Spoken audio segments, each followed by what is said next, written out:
Hi అండి, ఎలా ఉన్నారు? బాగున్నారా? నేను బాగున్నాను. మీరు బాగుండాలని, ఆరోగ్యంగా ఉండాలని బాబాని కోరుకుంటున్నానండి.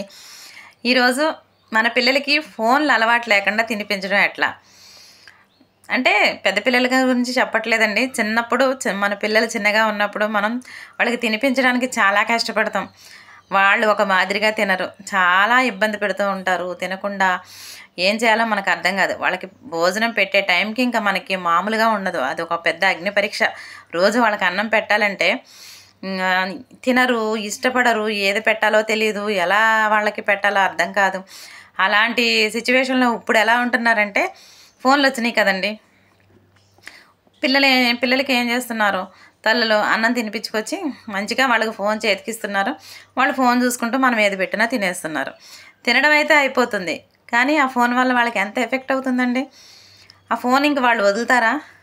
ఫోన్ చూసుకుంటూ ఎంతసేపు అయినా ఇంకా ఫోన్ కావాలంటారు. సర్లే, ఇంకా మన పని అయిపోతుంది కదా, తినిపించేస్తున్నాం, తినేస్తున్నారు కదా, ఫోన్లే కాసేపు వాళ్ళే చూసుకుని వదిలేస్తారు అనుకుంటాం. కానీ దానివల్ల వాళ్ళకి కళ్ళకి ప్రాబ్లం అవుతుంది. దాని నుంచి వచ్చే చెడు కిరణాలు అనేవి కూడా పిల్లలకి చాలా ఎఫెక్ట్ అవుతాయి కదండి. ఆ రేడియేషన్ కిరణాలు అనేవి పిల్లల బాడీకి, ఎంత చిన్న పిల్లలు కదండి వాళ్ళు, అంత చిన్న పిల్లలకి మనం ఫోన్ అలవాటు చేసి తినిపించడం అనేది ఎంతవరకు కరెక్ట్ అంటారు?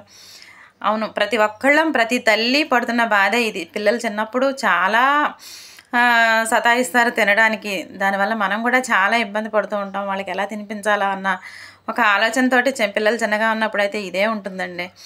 కానీ ఈ సిచ్యువేషన్ నుంచి బయటపడాలి, పిల్లలకి ఫోన్ అలవాటు లేకుండా మనం తినిపించవచ్చు. చక్కగా పిల్లలకి ఎలా తినిపించాలి, వాళ్ళకి మంచి అలవాట్లతో వాళ్ళని తినిపించి వాళ్ళు మంచి ఆరోగ్యవంతులుగా తయారు చేయాలి అంటే ఏం చేయాలనేది నా అనుభవంతో నేను చెప్తున్నాను. మా పిల్లలతో నేను చేసిందే మీకు చెప్తున్నాను. ఇది కనుక మీరు కూడా ఫాలో అయ్యి మీ పిల్లలు కూడా మంచిగా తింటే నేను చాలా హ్యాపీ అవుతానండి. మీరు కూడా ఫాలో అవ్వాలనే చెప్తున్నాను. ఏం లేదండి, మా పిల్లలు కూడా చాలా సతాయించేవారు చిన్నగా ఉన్నప్పుడు. వాళ్ళకి తినిపించడం అంటే అదొక పెద్ద అగ్ని పరీక్షలా ఉండేది నాకైతే. ఇంకా దానికి ఎట్లా అంటే ఏం చేయాలో అర్థమయ్యేది కాదు. తినిపించడం స్టార్ట్ చేసేదాన్ని, తినేవాళ్ళు కాదు. అది చేసి ఇది చేసి అటు తీసుకెళ్ళి ఇటు తీసుకెళ్ళి ఏం చేసినా తినేవాళ్ళు కాదు. అప్పుడు ఇంకా ఒకరోజు ఆలోచించానండి, పిల్లలకి ఎక్కువ ఏమి ఇష్టపడతా ఉంటారు, వీళ్ళకి ఎట్లా తినిపించాలి, ఎన్ని తిప్పలు పడకుండా, ఎన్ని బాధపడకుండా ఎట్లా తినిపించాలా అని ఆలోచిస్తే నాకు ఎందుకో తెలియదు, ఒక థాట్ వచ్చిందండి. ఎక్కువగా వాళ్ళు ఇష్టపడేది వాటర్ని ఎక్కువ ఇష్టపడుతూ ఉంటారండి పిల్లలు. చిన్నప్పుడు ఎక్కువ నీళ్ళతో ఆడడానికి ఇష్టపడతారు. అది ఎలా నేను అబ్జర్వ్ చేశానంటే, పిల్లలకి స్నానం చేయించినప్పుడు ఆ బకెట్ దగ్గర ఊరికే వాటర్తో ఆడటం, అది ఎక్కువ స్నానం చేయించినప్పుడు మా పాప అయితే బాగా ఎంజాయ్ చేసేవాళ్ళు అనమాట. ఇంకా వాటర్తో ఎక్కువ ఆడటం, ఇష్టపడటం అనేది నాకు ఎందుకో గుర్తుకొచ్చింది. ఇట్లా కాదు, వీళ్ళకి వాటర్ ఇష్టం కదా, ఆ వాటర్ దగ్గర పెట్టి మనం తినిపిస్తే తింటారేమో అన్న ఒక ఐడియా నాకైతే వచ్చిందండి. అట్లా నేను ఫాలో అవుదామని చెప్పేసి, మా పెద్ద పాప అయితే అసలు పెరుగన్నం తినాలంటే చుక్కలు చూపించేదనమాట. మామూలుగా కాదు, ఇంకా అస్సలు నోరు విప్పేది కాదు, తినేది కాదు, అస్సలు ఇష్టపడేది కాదు. కానీ పెరుగన్నం ఎలా అయినా అలవాటు చేయాలి, అది మంచిది కదా పెడితే పిల్లలకి అన్న ఒక ఉద్దేశంతో ఎలా పెట్టాలో అర్థం కాక ఇంకా ఆలోచిస్తుంటే నాకు ఈ ఆలోచన అయితే వచ్చిందండి. ఇంకా అట్లా ఆ ఆలోచనని నేను ఇంప్రూవ్మెంట్ చేశాను. నిజంగా అది ఇది ఎంత ఆలోచనలో నాకు వచ్చిన ఐడియా నాకు ఎంత యూజ్ఫుల్ అయిందంటే, మా పాపకి నేను చాలా ఈజీగా పెట్టడం అనేది అలవాటయిందండి. ఇంకా ఎట్లా అంటే మా వంటింట్లో స్టవ్ గట్టు పెద్దగా ఉండేదండి, దాని పక్కన షింక్ ఉండేది కదా, దాని పక్కన ఖాళీ చేసి ఇంకా స్టవ్ గట్టు దగ్గర కూర్చోబెట్టి సన్నగా వాటర్ పైప్ వదిలిపెట్టేదానండి. వదిలిపెట్టి ఇంక అక్కడ కూర్చోబెట్టేదాన్ని, ఒక పేటేసి కూర్చోబెట్టి ఇంకా పెరుగన్నం కలిపి ఆ వాటర్ దగ్గర పెట్టేసరికి ఆ వాటర్తో చక్కగా ట్యాప్లో వచ్చే వాటర్తో ఆడుకుంటూ దానికి తెలియకుండానే పెరుగన్నం చక్కగా తినేసేదండి. అలా నాకు పిల్లలతో అది అలవాటైపోయింది.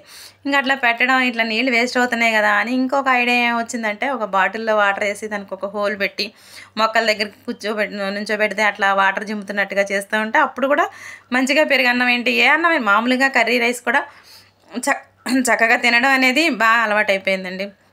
అదైతే ఆ ఐడియా నాకైతే చాలా యూస్ఫుల్ అయింది.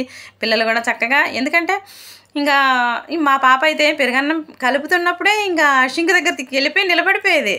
ఆటోమేటిక్గా తనే వెళ్ళిపోయి షింక్ దగ్గర నిలబడేదనమాట. అట్లా ఇంకా తనకి ఒక మంచి అలవాటులాగా అయిపోయింది. అదే అలా మనం గనక పిల్లలకి వాళ్ళకి ఇష్టమైన ఏముంటాయో ఆ టైంలో మనం చేస్తే వాళ్ళు చక్కగా ఇష్టంగా తింటారు. ఈ ఫోన్‌కి అనేది అడిక్ట్ అవ్వకుండా ఉంటారు. ఎందుకంటే మనం చిన్నప్పుడు పిల్లలు ఏదో తింటున్నారు కదా అని మనం ఫోన్లు ఇచ్చామంటే ఆ ఫోనే పూర్తిగా వాళ్ళకి అలవాటైపోతే మనం చిన్నప్పుడు కంట్రోల్ చేయలేకపోతే పెద్దవాళ్ళు అయ్యాక వాళ్ళని మనం కంట్రోల్ చేయలేమండి. వాళ్ళకి అంతే చిన్నప్పుడు వాళ్ళకి తెలీదు. అది మనలోనే ఉంది. కాబట్టి మనం వాళ్ళకి ఆ టైంలో ఫోన్ అలవాటు చేయకుండా ఒక మంచి హ్యాబిట్ లాంటిది వాళ్ళకి అలవాటు చేసామంటే చక్కగా వాళ్ళకి పెద్దయ్యాక అది కూడా వాళ్ళకి యూజ్‌ఫుల్ అనేది అవుతుంది. ఎందుకంటే ఇప్పుడు ఆ మొక్కలకి నీళ్ళు పోయడం అనేది వాళ్ళకింకా అదొక మంచి అలవాటే కదండీ! దానివల్ల ఎఫెక్ట్ అయితే ఏమవ్వదు.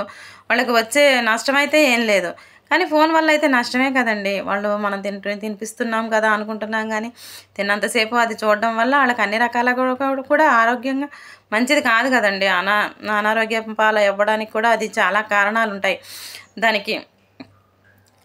అందుకే పిల్లలకి కొన్ని మంచి అలవాట్లతో తర్వాత కొంచెం పెద్ద పిల్లలు అయిన తర్వాత చిన్నప్పుడంటే మనం అట్లా వాటర్‌తో అలవాటు చేసినా కొంచెం పెద్దవాళ్ళు అవుతున్నప్పుడు మనం వాళ్ళకి చక్కటి స్టోరీలు చెప్తూ ఉంటే కూడా చక్కగా తింటారండి పిల్లలు.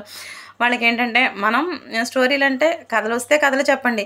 లేదు మాకు కథలు రావండి అని అనుకున్న వాళ్ళు ఎట్లా అంటే మనం చిన్నప్పుడు స్టోరీలు అంటే మన చిన్నప్పుడు ఎలా గడిపేవాళ్ళం, ఊర్లో ఎలా ఉండేవాళ్ళం, చిన్నప్పుడు ఎలా ఆడుకునేవాళ్ళం, మనకి ఎట్లాంటి ఆటలుండేవి, ఇలాంటివన్నీ వాళ్ళకి చెప్తుంటే చాలా ఇంట్రెస్టింగ్‌గా వింటూ చక్కగా తింటారండి.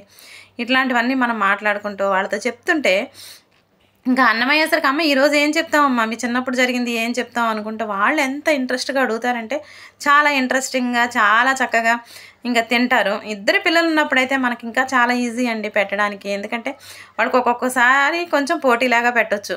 ఈ టైంకి నువ్వు ఇట్లా మీ మనం పెట్టినంత సేపు మనం స్టోరీలు చెప్పుకుంటూ వాళ్ళకి పెట్టగలిగితే చక్కగా తింటారు. అలాగే వాళ్ళకి మనం ఒక టైమింగ్ అనేది ఇచ్చి ఈ ఈ 15 నిమిషాల్లో మీరు తినేసేయాలి. ఎవరు తింటే వాళ్ళు గుడ్ గర్ల్ అన్నట్టుగా మనం చెప్పి వాళ్ళని పెట్టగలిగితే అది కూడా ఒక యూజ్‌ఫుల్లేనండి. చక్కగా వాళ్ళు తినడానికి టైం కొంచెం ఇవ్వాలి.